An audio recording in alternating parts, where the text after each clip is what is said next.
Hello guys, I had this video is about air suspension in the back.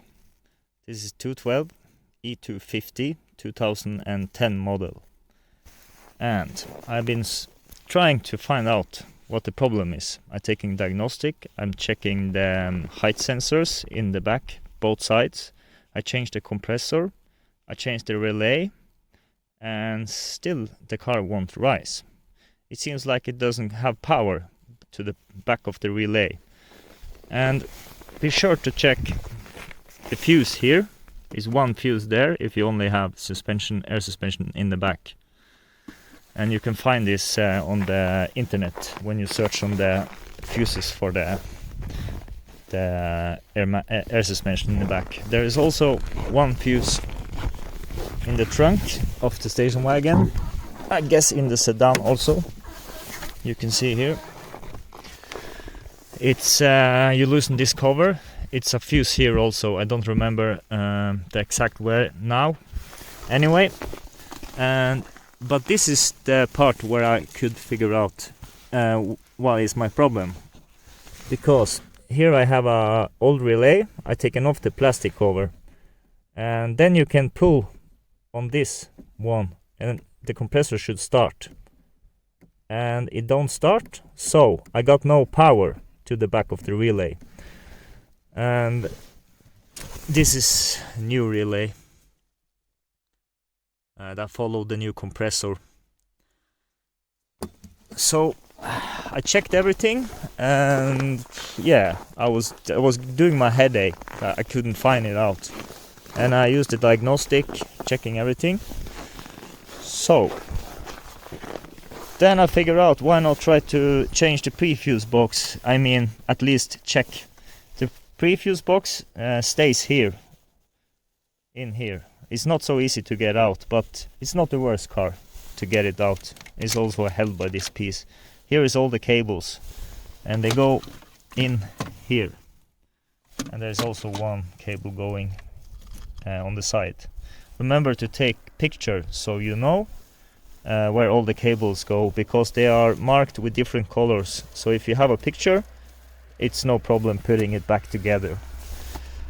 So I only have my phone, so I couldn't film while I was taking it out to show you guys. But anyway, I can maybe make a video later. This is the pre-fuse box. Here is the plus for jump starting your car. Okay, let's take it in and I'll show you what my problem is with this. This is Mercedes say you have to buy a new one, and that is expensive. So I figured out, why not try to take it out and check what's going on. And to open the box, it's full of plastic clips. Here you got one, here you have one, also here, here, and here.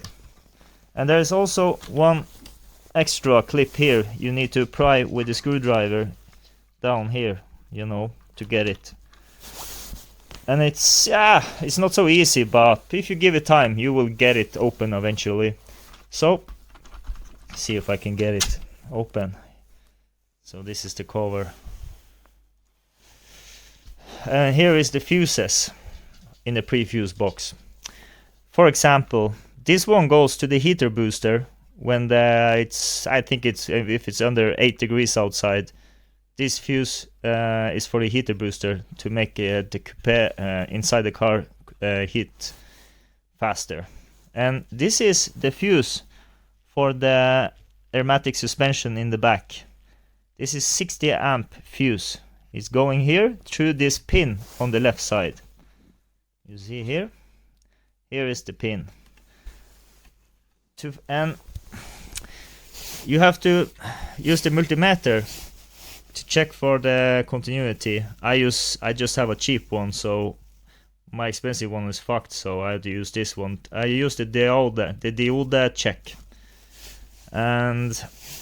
But you can actually see without using the multimeter that this fuse for the air suspension is something wrong with.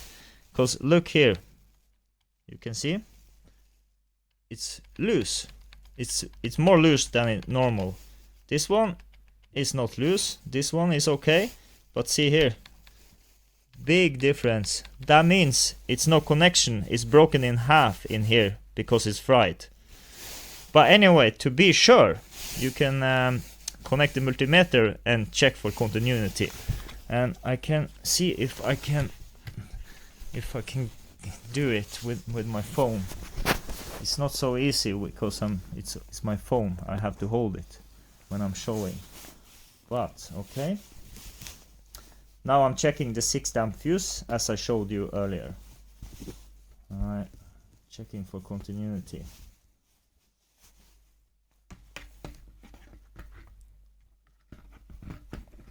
Let me try to show you guys. Okay, I put there, and then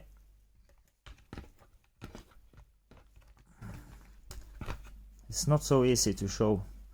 And then I try to check, for example, the air suspension fuse. See, there is no reading at all because there is no connection in the fuse anymore. It's fried. Okay, if I take to the next one, to the next fuse for something else, look, I get a reading.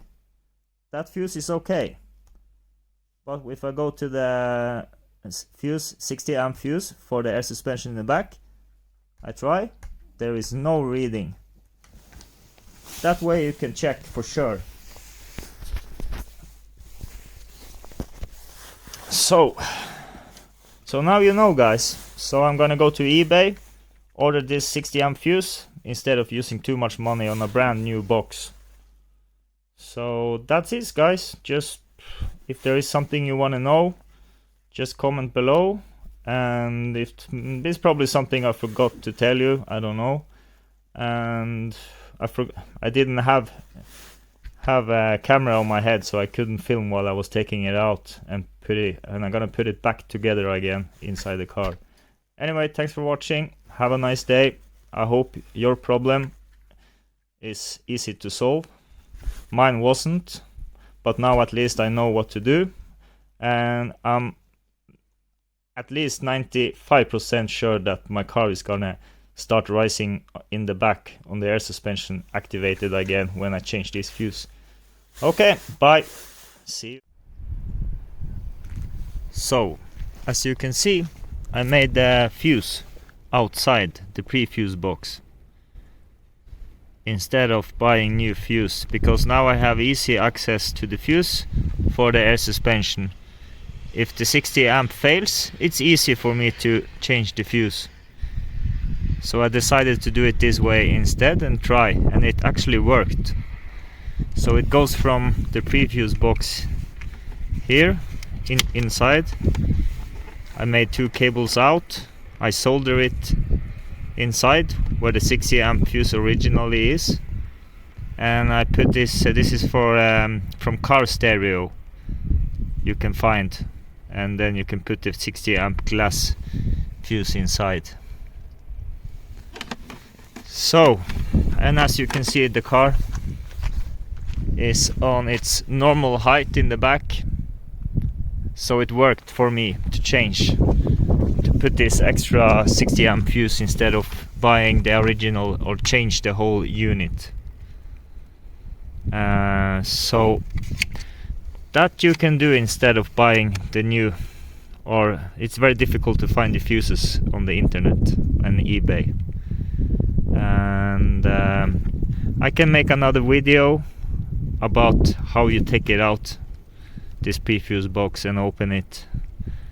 And yeah, I just wanted to show you that I did it my own way, and it worked damn good.